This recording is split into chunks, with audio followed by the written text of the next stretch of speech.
Ministério de Louvor pode tomar assentos. Você não, você vai abrir comigo a palavra de Deus sem ondas. Marcos capítulo 10,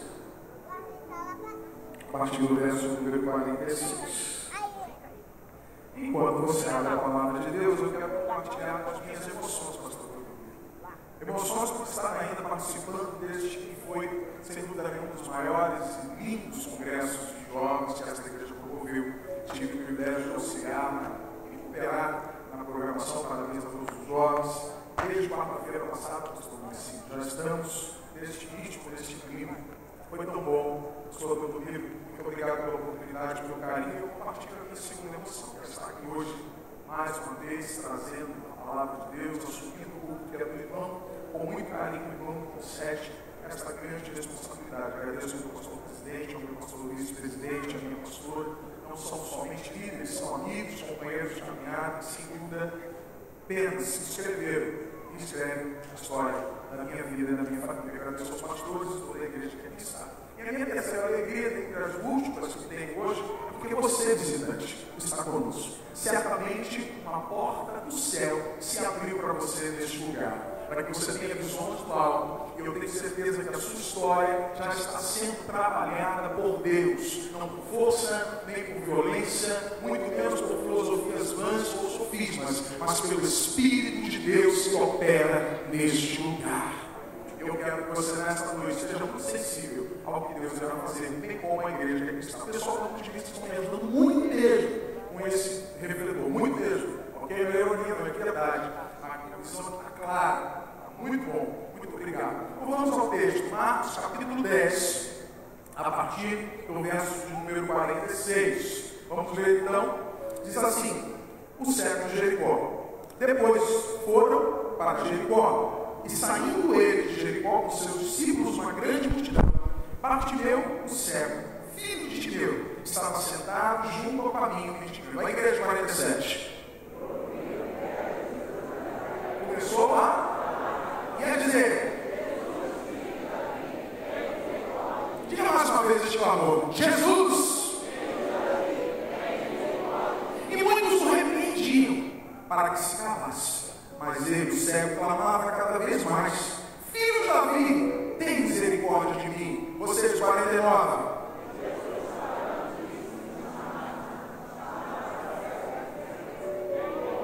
Levanta.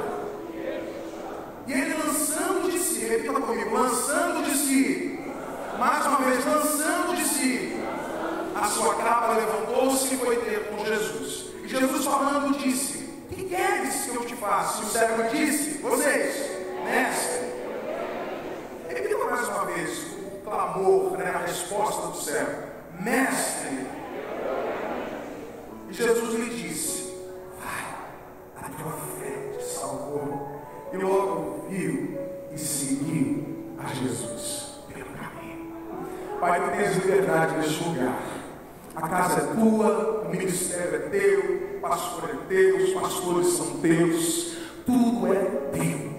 Fala pelo teu Espírito, que nem outro Espírito tenha prevalência agora para soprar nos ouvidos e penetrar nos corações, mas que somente o Espírito Santo traduza melhor ao coração de tantos aquilo que eu, por misericórdia, hei de falar. Obrigado pela oportunidade, pela igreja que me ouve, em nome de Jesus. Pode assentar, querido. Como compartilhei das minhas alegrias, faz parte da minha introdução, pastor, falar de atitudes relevantes para quem deseja vencer. O nosso tema consiste em jovens com pastor Marcelo, a igreja com atitude. Eu não quero somente focar nos jovens, mas com toda a igreja que aqui está, e você, meu querido visitante. Jovens com atitude que fazem parte de uma igreja composta de adolescentes com atitude, de crianças com atitudes, de obreiros com uma atitude. Desde sábado eu tenho sido impactado, pela manhã, a pastor Elias Nobre nos trouxe lições teológicas, pastor Teodomiro, acerca de Daniel. Como aquele pastor foi usado naquela manhã de consagração, falando sobre escolhas que Daniel fez, e sem dúvida tiveram relevância em toda a sua caminhada e sua vida. Mas à noite também o pastor Danilo, de já nos testes, falando acerca de relacionamentos inteligentes, pôde pontuar no coraçãozinho de cada jovem e de todos que ali estavam, acerca de colocar Deus no centro de sua vida e ter nele sempre a primazia e a centralidade de todas as coisas. E o que dizer do domingo? Domingo como um todo, tanto pela manhã quanto à noite, quando fomos incendiados pela glória de Deus neste lugar, e o nosso pastor colocou para nós uma nova mesa, com muita cultura e sabedoria, sobretudo o Santo de Deus, usando a epístola de Paulo ao jovem pastor Timóteo,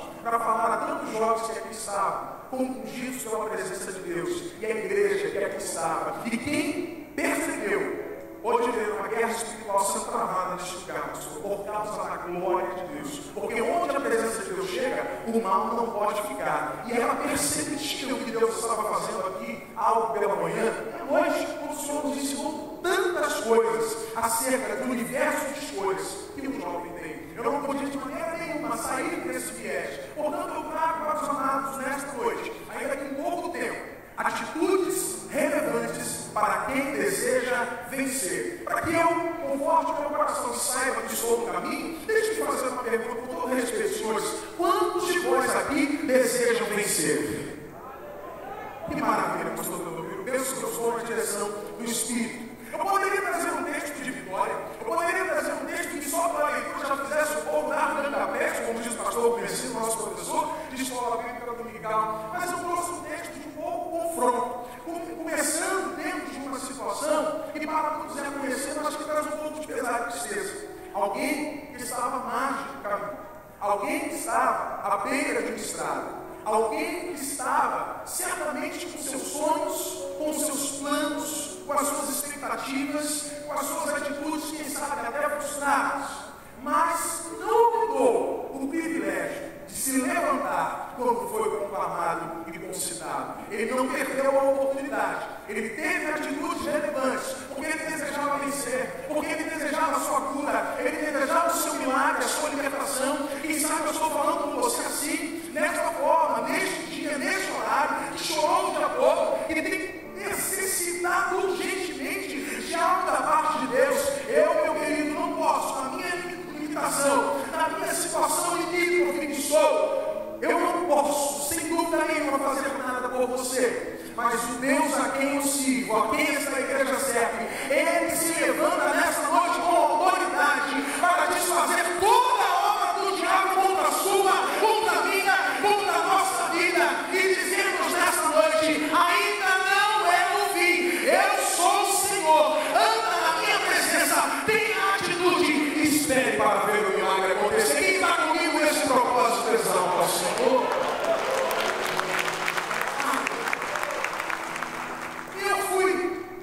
Um pouco sobre Bartimeu, que me lembra alguns jovens, alguns adultos, alguns adolescentes que podem estar à margem dos seus sonhos, que podem experimentar, ou já têm experimentado, o gosto amargo da solidão, ou estão cansados de viver sozinhos, sem o apoio de ninguém, longe até da sua própria família e sem seu próprio pai. Este texto, que já li tantas vezes, e já foi ilustrado tantas vezes na minha vida acadêmica, lá no flanerógrafo da EBF, e de tantos momentos que tive com o Ministério Infantil, como criança era, ele hoje me visitou pelo Espírito de uma maneira poderosa à tarde, pastor. Eu vou chegar lá. Sempre ouvimos falar, e me veio na mente Paulo César Brito, grande Paulo César Brito, cantando meu nome é Bartimeu, filho de Timeu. Essa referência, filho de Timeu, talvez seja na palavra a única referência que nós tenhamos acerca desse homem. Isso me abre um leque muito grande. Eu fui investigar, pastor Marcelo, fui investigar todo de fundo, vamos analisar quem era Bartimeu, mas eu acabei descobrindo quem era Bartimeu, pastor Priscila, pai de Bartimeu. Já que a referência foi feita, isso me chamou a atenção. Eu vou investigar quem era filho, quem era o pai, perdão, já que o texto declarou quem era filho. E eu jamais poderia imaginar que um filósofo importantíssimo, que foi assunto das primeiras aulas do curso de graduação de filosofia, que em nome de Jesus, se o governo deixar, eu vou concluir até 2025, na mental Universidade do Rio de Janeiro, Flávio José, um historiador conhecidíssimo que da cultura oriental sabe muito. E eu me lembrei e fui no dos escritos de Flávio José. Aquele historiador me ajudou muito, pastor Teodomiro, a analisar quem foi Timeu. Timeu foi um general israelita, já na sua idade, aposentado. Ele tinha muitas posses, como muitos outros fazem, economizam e chegam numa situação confortável e começam a vender. Ele era um comerciante. Só que ocorreu que a Palestina foi invadida pelo Império Romano, e o Império Romano começou a confiscar os bens daquele homem, Timeu. Timeu tinha uma influência muito grande, porque ele era general, ele tinha muitos a seu favor, o pastor Guilherme. Ele começou a arremear alguns contra o governo romano. E aqueles homens não perdoaram. Foram atrás daquele já senhor, é bem verdade, com algumas posses, com algumas situações confortáveis dentro do seu dia a dia, com algumas posses, sem dúvida nenhuma, poderia mandar e desmandar, mas o exército romano não perdoou, pastor Teodomiro. Prendeu aquele homem, torturou aquele homem, matou aquele homem, para que ele, com a sua influência, não influenciasse os outros contra o governo romano. Parece que eu estou falando de algumas nações da atualidade. E não pararam para aí, fizeram muito mal à sua família. E pegaram o Bartimeu, ainda na sua idade, mais ou menos de jovem para adulto, e se sentenciaram também. Eles maltrataram, eles ali violentaram, e pasmem você, arrancaram os sonhos, seu globo ocular, feriram. E aí, nós entendemos a situação que o texto narra. Estava ali na estrada, litigando. Diz o texto, você vai entender comigo, vai ler com calma. E ali na estrada alguém poderia passar, não poderia ter piedade daquele homem. E muitos anos, os anos passaram, sem dúvida nenhuma, já não tinha mais força, já não tinha mais herança do seu pai. Ele só tinha na sua alma uma largura muito grande, uma dor muito grande. Mediante a situação ocorrida, tinha todos os motivos do mundo para blasfemar, tinha todos os motivos aparentes para simplesmente murmurar e quem sabe até marcar para a sua própria vida. Mas aquele homem, reunindo forças, ia ali totalmente para aquela estrada, sem a sua visão, que lhe fora arrancada. Diferentemente, pastor, daquele cego de João capítulo 9, ele não era de nascença, ele já tinha visto a luz do dia. Eu já vi alguns pregadores até confundindo esse texto, falando que ele era cego de nascença. Não, ele não era cego de nascença. A narrativa para você entendeu. Tanto é que algumas versões, quando Jesus pergunta, o que você quer que eu te faça, moço? Ele responde, Senhor, que eu torne a ver. E eu entendi essa leitura, pastor, tão poderosa. Olha o que a cultura e a ciência faz. Ela te confronta junto com a teologia e te faz glorificar mais ao Senhor. Porque eu entendi, lá no verso número 51, quando diz assim, mestre, nessa minha versão que o senhor está tratando, que eu tenha vista. Só que é uma expressão demoníaca, que significa a parte pelo todo. Na verdade, ele não tinha vista literalmente, porque eles arrancaram o globo ocular daquele homem. Não era uma situaçãozinha de glaucoma. Está entendendo? Está entendendo onde eu quero chegar? Você vai dar um pulo da sua cadeira agora aí. Não era uma glaucoma, não era uma catarata, mas ele não tinha arrancado. Ou seja, não tinha mais jeito. Quem disse para você que não tem jeito para a sua vida? Quem disse para você que você não pode conquistar os seus projetos, os seus sonhos? Quem disse que o teu filho vai se perder nas drogas? Quem disse que a tua situação vai ser dessa forma totalmente contrária? Você tem vida, ainda que tenham arrancado os seus sonhos, ainda que tenham arrancado os seus projetos, ainda que tenham arrancado aparentemente a sua vontade de viver. Deus é o Deus do impossível.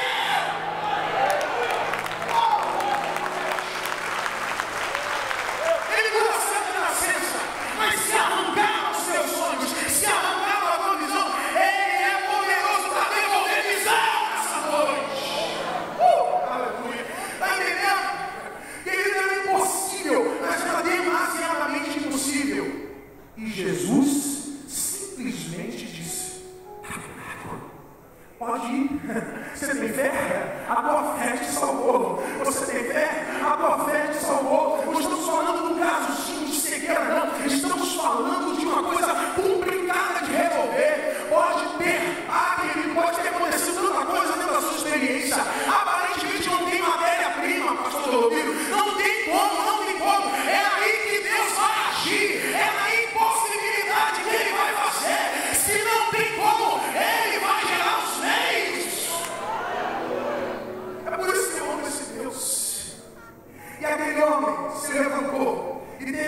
que rapidamente eu vou discorrer, porque o meu tempo já foi. Eu só estou no meio do desenvolvimento. A primeira atitude repita comigo foi decisão. Decisão. Sabe por quê? O cego estava firmado no seu encontro com Jesus. Ninguém tirava ele disso, pastor Doutor. Olha, eu estou aqui, eu vou clamar, eu vou gritar. E mesmo debaixo de uma nuvem de repreensão, porque diz que os organizadores, os diáconos da época, estavam ali, tentando impedir. E era a gente da casa, porque Jesus dá uma ordem, logo na frente diz assim, deixa ele, eu estou chamando, eu quero falar com ele. Não tem problema se você está lá no final da fila. Não tem problema se você não conseguiu entrar. Não tem problema se você não está vendo a tua senha. Quando chegar o momento do teu milagre, Jesus vai te chamar pelo nome. E ninguém vai levar o que é seu, porque a vitória já foi decretada, já foi ministrada. É somente você ter hoje uma atitude relevante de fé e tomar posse e crer que Deus pode fazer. Você está decidido, tem que decidir. Eu decidi, pastor, viver ao lado do Senhor. Eu decidi que nada vai roubar a minha esperança em Cristo Jesus. A segunda e linda atitude relevante que ele teve está aqui no verso 49. Diz assim, e ouvindo que era Jesus de Nazaré, ele começou a clamar, perseverando, olha, Jesus, filho de Davi, tem misericórdia de mim. Jesus, filho de Davi, tem misericórdia de mim. Eu me lembro como criança, fizemos uma encenação, e um menino chamou o pastor Domingos a gritar, Jesus, filho de Davi, Jesus, filho de Davi. E ele não parava, ele não para. Mas depois eu pensei, era assim mesmo, era assim mesmo.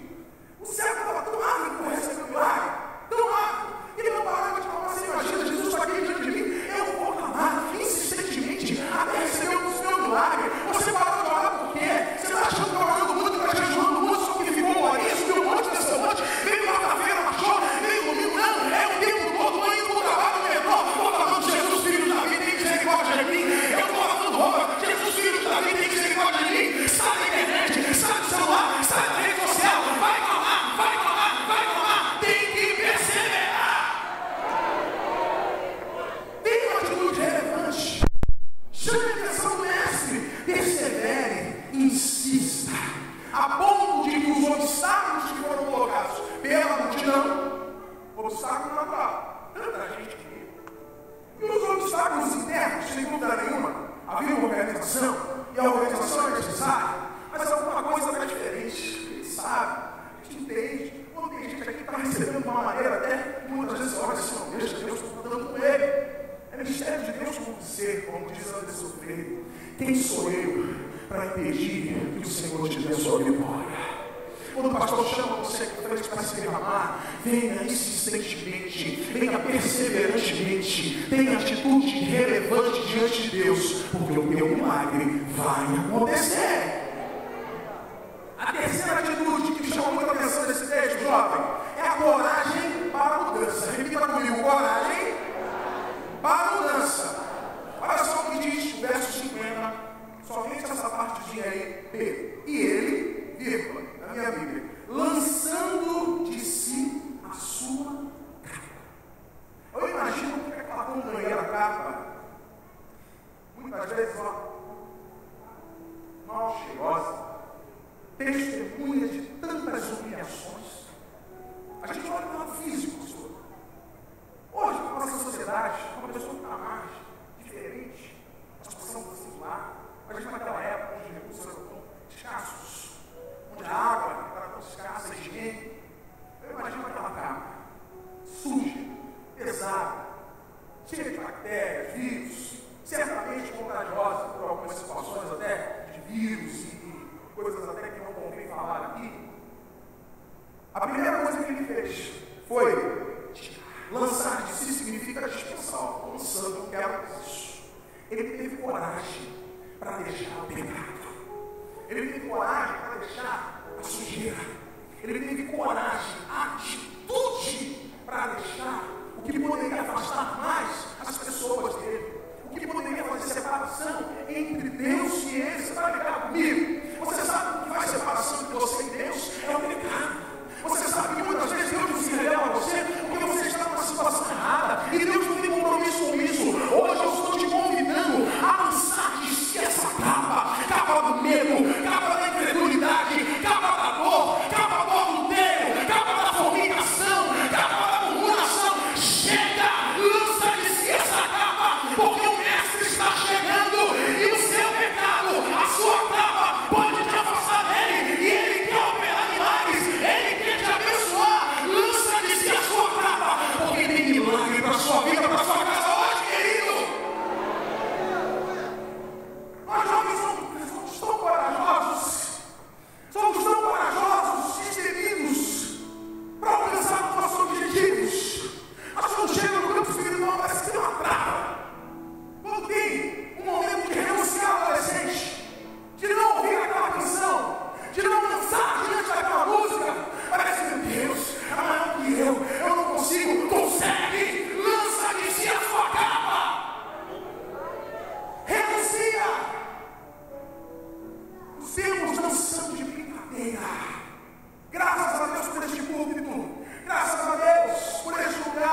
é o meu milagre, é o meu momento, é o meu mestre, é o curador, é o libertador. Pode ouvir a voz do mestre aí, querida. Pode ouvir a voz do mestre, mãe. Ele está chamando, e quando ele chama o seu nome, é toda a sua família que vem contigo. Sua família não vai ficar, não, pai. Sua família não vai ficar, não, mãe. O Senhor está cuidando, está chamando. Posiciona nessa noite, visitante. Levanta-se nessa noite mediante o convite, porque o Senhor quer curar, o Senhor quer restaurar. 5. Olha que interessante, essa aqui o pastor Dolomir mexeu comigo no 51. Diz assim, ó, e Jesus falando disse-lhe, o que queres que te faça? Não devolver. Uma das características que me atraiu para o ministério de Paulo, 17, quase 18 anos atrás, foi a objetividade. Eu estava acostumado com cultos que estavam tanto poder, que na primeira ceia que eu participei desse lugar, eu cheguei atrasado. Eu estava tão acostumado em enrolar, né? E troca a cara, se volta a casa, se senta, e levanta, e fala, e entrega, e vai, e vem. E aquela coisa, eu falei assim, bom, dá para eu ministrar o louvor, a igreja eu tinha um compromisso, mas depois eu vou e corro lá para conhecer, na nossa igreja daquela maravilhosa. Eu me lembro que eu sentei ali, quase que eu não tomo o vinho, pastor Rodrigo, que já tinha servido. Eu falei, meu Deus, eu não sei o objetivo, muito claro. Eu lembrei desse fato. Jesus simplesmente, ó, o que você quer? E ele, na mesma objetividade, disse o seguinte, mestre, que eu tenho a vista. Imagina se ele fala para explicar a história. Olha, meu pai, para pedreiro, eu estava na minha vista, eu fiquei aqui chorando, lamentando, chorando as mágoas. Aliás, ele tinha todos os motivos para dar, pastor, a sua narrativa. É uma história muito triste. Eu não estou depreciando a sua história. Eu sei que a sua história é muito complicada. Eu sei que o seu histórico é terrível. Mas eu conheço alguém que risca a célula da nossa história e escreve uma nova história a partir da nossa atitude de milagre para com ele. Se você permitir, e seu objetivo é que você age, Deus vai agir. Deus vai agir. Tem alguém comigo aqui? Deus vai agir. Seja objetivo. Seja relação, mas dessa forma. Porque com a mesma clareza ele vai te responder sim ou não. Ou aguarda. E seja sensível para perceber e para sentir que a objetividade do nosso Deus é tudo quanto você precisa para vencer nessa situação que você está passando. Vamos caminhando para a penúltima, que me chama a atenção, no 52. Penúltima atitude relevante. Oh, meu Deus, segura a hora. E Jesus lhe disse, vai, a tua, está fraco, vai, a tua, tudo no imperativo, ó, vai, isso, levanta, faz, receba. É assim, é dessa forma. Jesus não tinha tempo para perder com ressentimento, Jesus não tinha tempo para perder com água, e aquele servo também não. Era muito tempo sem ver, era muito tempo com dor, era muito tempo passando por uma enfermidade. O que ele queria era a restituição, ele queria a sua vista de volta, que eu tenha a vista no sentido de se livres, que eu consiga ver, pastor, que isso? É muito milagre. Querido, alguém que não tinha tempo óbvio, alguém que não tinha como popular, simplesmente, em menos de 2 segundos, simplesmente, Jesus não olhou para a circunstância, Jesus não olhou para a dificuldade, Jesus não olhou, Ele não olha para a sua dificuldade, Ele não olha para o seu histórico, Ele olha para o seu coração. Talvez você não veja sua decisão ainda. Por quê? O histórico está diante de você o tempo todo de conforto. Talvez você não veja a sua decisão ainda, porque a multidão está o tempo todo nos seus ouvidos, dizendo que não tem ideia. Talvez você não tenha se posicionado ainda, porque os seus olhos só conseguem ver aqui, ó.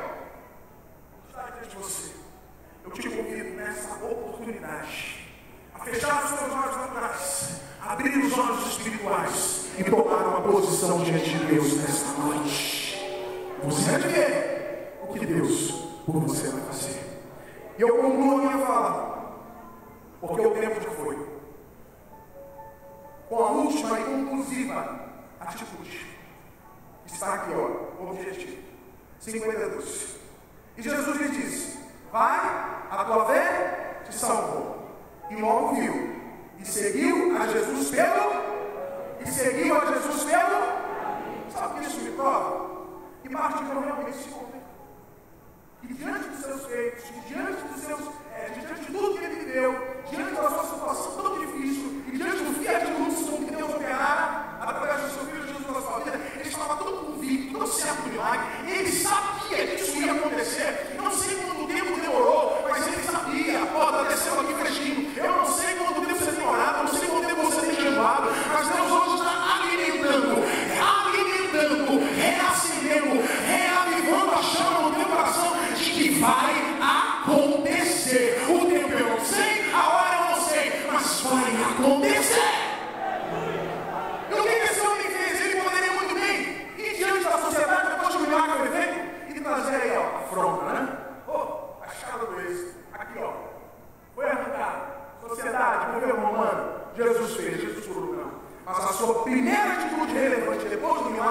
foi seguir a Jesus. Ele foi diante da presença de Deus. De repente não aconteceu ainda, segura aí para terminar. Porque ele que é onisciente, ele que sabe, entende perfeitamente que o dia que ele ministrar a palavra de milagre sobre você, a primeira coisa que você vai fazer é mostrar para os outros. Enquanto você não focalizar, enquanto você não mudar de atitude, enquanto você não se colocar mesmo diante de Deus e entender que milagre é bom, que milagre é bênção, mas que o Deus do milagre é muito maior e mais excelente.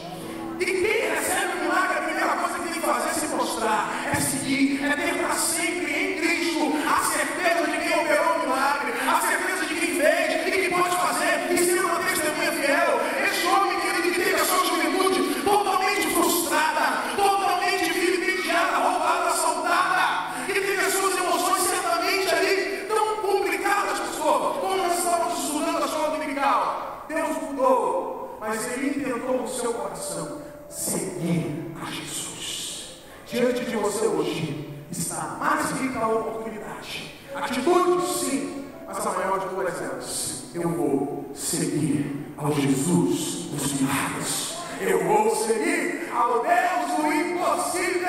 E você, crente, você que já experimentou os milagres, você que conhece as mãos do seu Deus, você sabe o que ele pode fazer. Segura mais um pouco, focaliza, ajusta a tua lente, porque se Deus não fez, ele continua sendo Deus. Quem sabe alguma coisa está sendo trabalhada no seu status quo, alguma coisa está sendo trabalhada dentro das suas estruturas, para que você entenda que o milagre precisa te aproximar da presença de Deus e não te afastar. E ele faz, você sabe, mas alguma coisa Deus está trabalhando em você.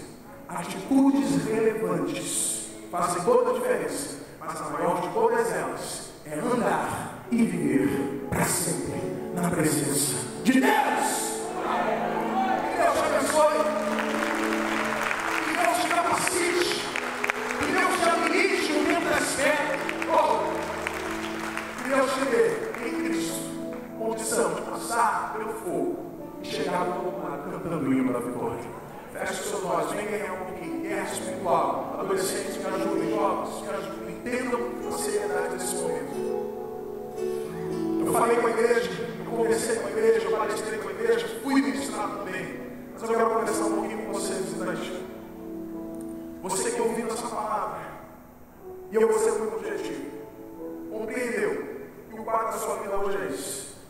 Eu preciso de milagre, eu preciso de mudança, mas eu preciso, sobretudo, de uma mudança radical, completa. E quem pode operar é o Deus Todo-Poderoso, que já está comunicando